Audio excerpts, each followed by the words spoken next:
से हम देख रहे हैं कि बीजेपी अब बूथ लेवल के कार्यकर्ताओं को भी गुरु मंत्र दे रही है, लगातार प्रशिक्षण किया जा रहा है। तो क्या यही समझा जाए कि बीजेपी पुरजोर तरीके से 2028 के मिशन में जुटी हुई है?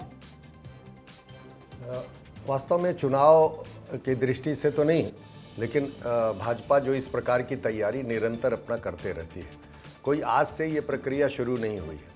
संगठन को नीचे के स्तर पर, बूथ स्तर पर और सशक्त हम बनाएं। उसके ऊपर शक्ति केंद्र होता है। एक शक्ति केंद्र के अंदर 5-7 बूथ होते हैं और फिर उसके बाद मंडल है, फिर मंडल के ऊपर जिला है और जिला के ऊपर संभागीय समिति होती है और संभागीय समिति से ये प्रदेश की एक पूरा एक नेटवर्क होता है। ये हमारी अपनी संगठनात्मक संरचना है। हर पार्टी की एक संगठनात्मक संरचना होती है। तो भारतीय जनता पार्टी संगठनात्मक संरचना में विभिन्न प्रकार के विषयों को अपने कार्यकर्ताओं तक पहुंचाती है। वैचारिक रूप से उनको सुदृढ़ करना, रणनीतिक रूप से सुदृढ़ करना, जनता के बीच में क्या संदेश ले जाना। सरकार है हमारी, चूँकि इसलिए सरकार और संगठन से जो विषय निकलता है वो जनता तक किस प्रकार से पहुंचाना, क्या रणनीति बनाना, अपना जनाधार विभिन्न वर्गों में किस प्रकार से स्थापित करना, ये सतत चलने वाली प्रक्रिया है।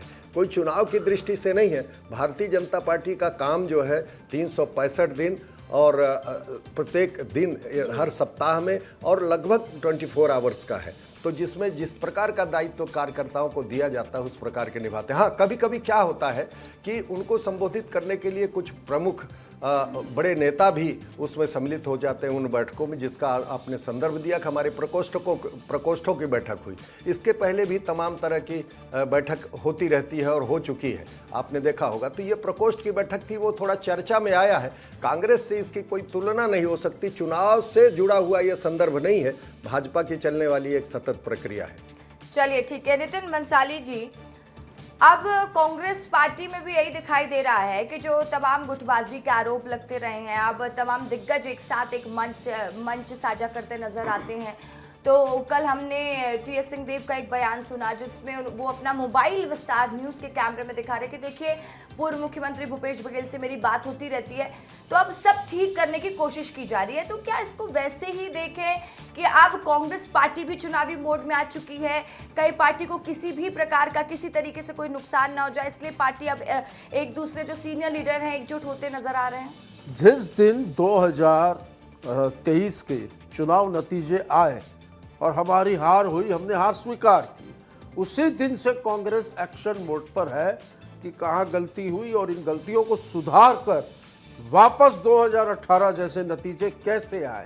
कांग्रेस उस दिशा की ओर काम कर रही है। कांग्रेस एक छतरी है, इस छतरी के नीचे सारे नेता हमारी विचारधारा को लेकर, कांग्रेस की विचारधारा को लेकर लगातार बूथ से लेकर प्रदेश तक के हम संगठन और संगठन को मजबूत करके लगातार संघर्ष कर रहे हैं। आप उठाकर देख लीजिए, हमारे 2.5 साल और इनके 2.5 साल, पिछले वर्षों को, पिछले शासनकाल के 2.5 साल देख लीजिए, इसमें कितनी कमियां हैं। और एक भी दिन संगठन, कांग्रेस पार्टी का कार्यकर्ता, कांग्रेस पार्टी का पदाधिकारी घर में नहीं बैठा है। संगठन सृजन अभियान के बाद, ट्रेनिंग के बाद तो और एनर्जी आ गई है और एक नई शक्ति के साथ, नई ऊर्जा के साथ जो है हम काम कर रहे हैं। सारे वरिष्ठ नेताओं का लगातार मार्गदर्शन भी मिल रहा है और हम जो हैं 2028 का किला, ये टारगेट है हमारा, 2028 का छत्तीसगढ़ और 2029 का केंद्र।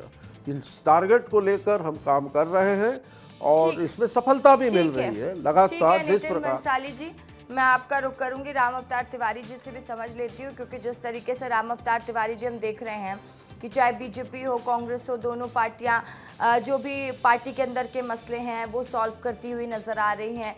बीजेपी बूथ लेवल के कार्यकर्ता के बीच में भी पहुंच रही है, ट्रेनिंग की जा रही है। नितिन भंसाली जी भी कह रहे हैं कि कांग्रेस पार्टी तो उसी दिन से तैयारी में जुट गई थी। तो क्या इससे ये भी समझा जा सकता है कि दोनों पार्टियां ये नहीं चाहती हैं कि कोई भी चूक हो, कोई भी गलती हो, 2028 से पहले ही तैयारियां कर ली जाए?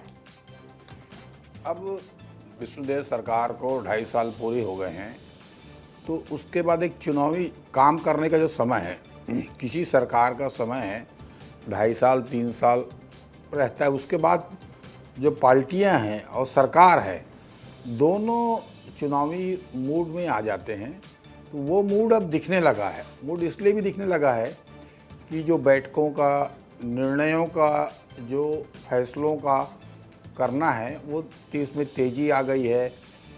भाजपा लगातार ब्लॉक से प्रदेश स्तर तक बैठक कर रही है, मोर्चों की बैठक कर रही है, दिशा निर्देश दे रही है, अलग अलग तरीके से सर्वे करा रही है, अलग अलग तरीके से योजनाओं की समीक्षा कर रही है। तो अपनी समीक्षा में और कार्यक्रम में भाजपा बहुत तेज़ी ले आई है। तो क्योंकि फिर से वापसी एक चुनौतीपूर्ण काम है, चाहे वो बस्तर में हो, चाहे सरगुजा में हो, चाहे मैदानी इलाके में है। जिन बड़े मुद्दों के छत्तीसगढ़ की जनता का सरोकार है, उन बड़े मुद्दों की तरफ ध्यान आकर्षित करी। तो ये एक सरकार का है। उसी तरह विपक्ष में प्रमुख विपक्षी दल कांग्रेस है और यहाँ कांग्रेस और भाजपा के बीच ही मुकाबला होता है।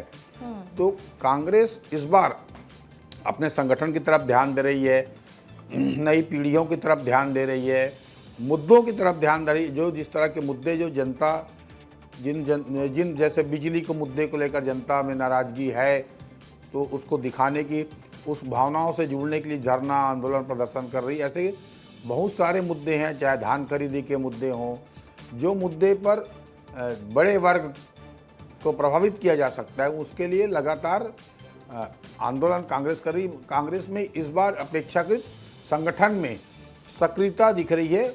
अगर आप पिछले 25 साल का इतिहास देखेंगे तो संगठन को चुस्त दुरुस्त करने, मुद्दों को लड़ाई लड़ने एक प्रयास कांग्रेस भी कर रही है।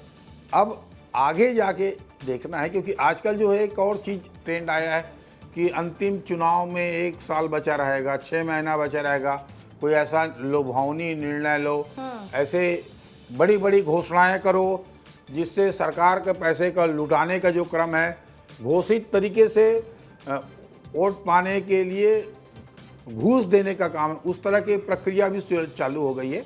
तो वो एक ज़्यादा प्रभावीकारी हो रही है। इसके बावजूद भी संगठन के मेहनत जो है वो छत्तीसगढ़ में दोनों पार्टियों की दिख रही है।